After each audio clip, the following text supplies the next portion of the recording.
All right, chapter 31 of the book of Exodus. Some more learnings we get to get into. This one is talking about artisans are inspired in building and furnishing the tabernacle. So God, while he has revealed to Moses what needs to be done, he is also inspiring artisans to understand what to do to make sure it gets done as well. Israel is commanded to keep the Lord's Sabbaths. The death penalty is decreed for Sabbath desecration. Moses receives the stone tablets. So again, this is where learning that Moses received a lot of stuff and then he got the stone tablets. So he didn't just get the 10 commandments. The timeline is kind of warped. They summarized the story, told a couple highlights, and now they're going back and telling the details of the story now, basically. Verse 1, the Lord spake unto Moses, saying, See, I have called by my name Bezalel, the son of Uri, the son of Hur. I've called by name, let me say that again. See, I have called by name Bezalel, the son of Uri, the son of Hur, the tribe of Judah, and I have filled him with the Spirit of God in wisdom and in understanding and in knowledge and in all manner of workmanship, to devise cunning works, to work in gold and in silver and in brass, and in cutting stones to set them, and in carving of timber to work in all manner of workmanship. So he's saying that he has blessed this person with talents, spiritual talents, to work and to carve and to do things with stone and metal. Verse 6, behold, I have given with him Aholiab, the son of Ahisamach, of the tribe of Dan, and in the hearts of all that are wise hearted I have put wisdom, that they may make all that I have commanded thee. The tabernacle of the congregation, and the ark of the testimony, and the mercy seat that is thereupon, and all the furniture of the tabernacle, and the table and his furniture, the pure candlestick and all his furniture, and the altar of incense, the altar of burnt offering with all his furniture, and the laver and his foot, and the cloths of service, the holy garments for Aaron the priest, and the garments for his sons to minister in the priest's office, and the anointing oil and sweet incense for the holy place, according to all that I've commanded thee, shall they do. So he is letting Moses know, by the way, I am inspiring people, artisans, I've given them talents and resources to be able to accomplish what I have just told you that needs to be done. So now Moses goes to talk with them. They go, yes, this is exactly what I've been thinking about, or I've had dreams of this or whatever. I can do that. And now they're getting it done. So God doesn't just say, go do it and then expect us to do everything. He prepares people to put in our way to guide us in the things that he wants us to do. So kind of a cool little side lesson we get to learn there. Verse 12, the Lord spake unto Moses, saying, Speak thou also unto the children of Israel, saying, Verily my Sabbaths ye shall keep, for it is a sign between me and you throughout your generations. Why is the Sabbath important? It is a sign between God and us. That's that covenant. It's a sign of our covenant, that ye may know that I am the Lord that doth sanctify you. Ye shall keep the Sabbath therefore, for it is holy unto you. Every one that defileth it shall surely be put to death.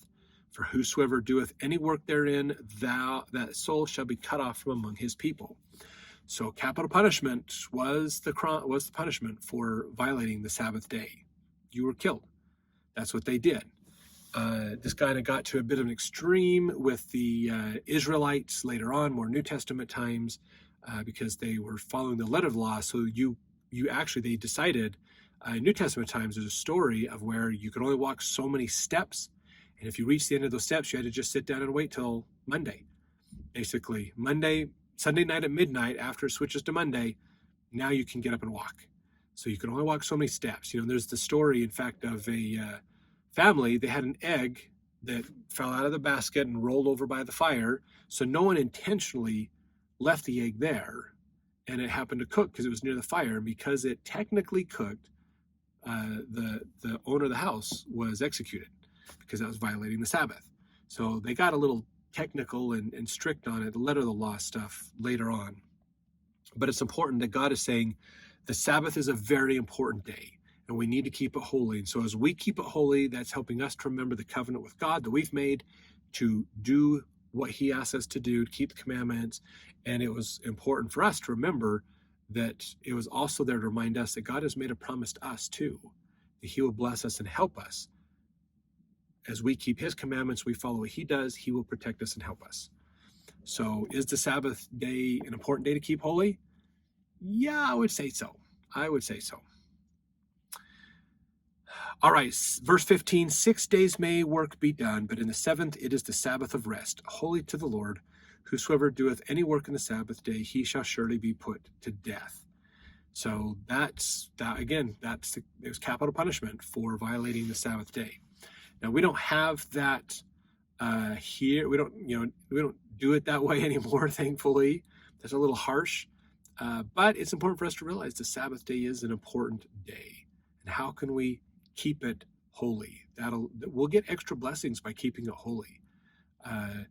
President Spencer W. Kimball, I believe it was, had probably one of the best quotes about what does it mean to keep the Sabbath day holy. And he said, if you are striving to keep the commandments and have the Spirit with you in your life, then you will never have a problem with whether or not you're violating the Sabbath day, because the Spirit will guide you and help you in understanding those things.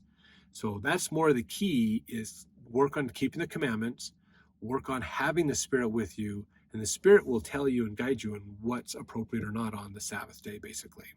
Really great way to do it.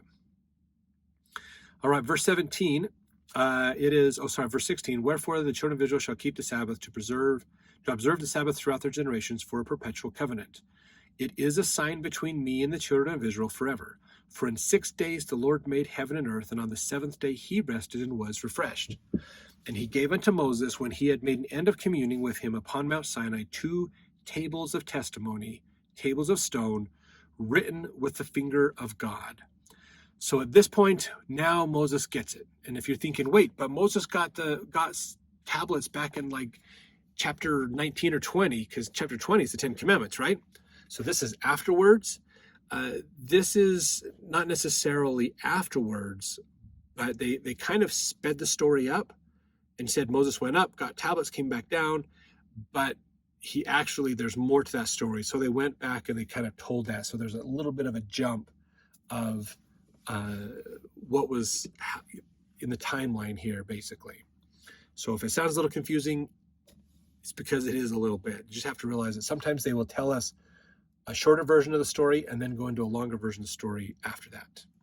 So chapter 32 of the book of Exodus is one that everybody's familiar with, especially if you've watched the 10 Commandments. So we're going to get into that one to get our lessons learned there as well next.